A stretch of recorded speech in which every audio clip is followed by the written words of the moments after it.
HRD minister live आया, बहुत सारा पकाने के बाद फाइनली उन्होंने नीट और जेईई के ऊपर बोला। और देखिए बहुत ही एक अजीब बात सामने आई है। उन्होंने कहा कि उनके ऊपर जो है एक पेरेंट्स का और स्टूडेंट्स का प्रेशर है, पेरेंट्स का और स्टूडेंट्स का प्रेशर है। और उसके बाद में उन्होंने ये नहीं बोला कि वो प्रेशर किस चीज़ के लिए है। उन्होंने कह दिया कि ये जो प्रेशर है वो एग्ज़ाम पोस्टपोन नहीं करने का है, एग्ज़ाम कंडक्ट करवाने का है। और मुझे अब समझ में नहीं आ रहा है, मुझे बिल्कुल समझ में नहीं आया कि ये इन्फॉर्मेशन उनको कौन दे रहा है। क्या वो सोशल मीडिया के ऊपर या क्या ट्विटर के ऊपर वो देख नहीं रहे हैं? क्या वो जो पोल्स हैं वो देख नहीं रहे हैं? क्या वो जो मीडिया के अंदर रिपोर्टिंग है क्या वो उसको देख नहीं रहे हैं? बिल्कुल ही ब्लाइंडली उन्होंने डिसीजन जो है, या फिर कह सकते हैं कि एक इंटरव्यू के अंदर जो लाइन है उन्होंने बोल दी कि अधिकतम बच्चों ने, अधिकतम अभिभावकों ने जो है वो ये कह दिया है कि एग्ज़ाम को कंडक्ट करवाया जाए, जबकि बिल्कुल ही गलत है, झूठ है।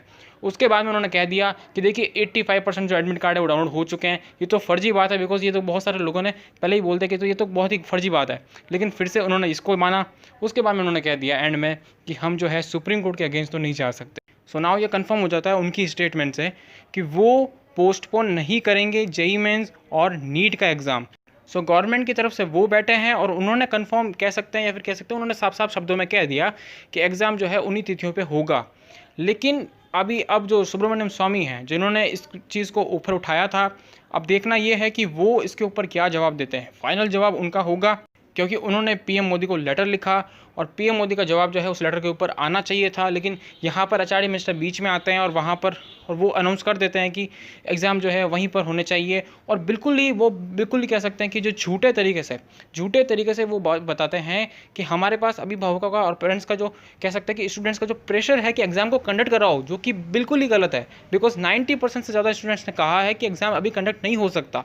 अब ये किस तरह का खेल है, किस तरह का गेम वो एचआरडी मिनिस्टर खेल रहे हैं बच्चों के साथ। बिकॉज आज पूरे दिन जो है टेंशन बहुत ज़्यादा थी और पिछले 10-15 दिनों से स्टूडेंट्स जो है लगे हुए हैं ट्विटर के ऊपर, और अब ये आते हैं और कहते हैं कि हम एग्ज़ाम जो है उसी डेट पर कराने के लिए मजबूर हैं, फिर उसी डेट पर कराएंगे। इनको बहुत पहले बोल देना चाहिए था। सो अब देखना होगा कि जो स्वामी जी हैं उसके ऊपर क्या कहते हैं। अगर वो भी पास कर देते तो शायद ये एग्ज़ाम पोस्टपोन नहीं होगा, और अगर वो इससे भी ऊपर जाने की कोशिश करते हैं तो हो सकता है कि कुछ नया मोड़ देखने को मिले। लेकिन अभी तक के लिए जो एचआरडी मिनिस्टर की बातों से लगा है वो यही है कि एग्ज़ाम पोस्टपोन नहीं करने वाले वो।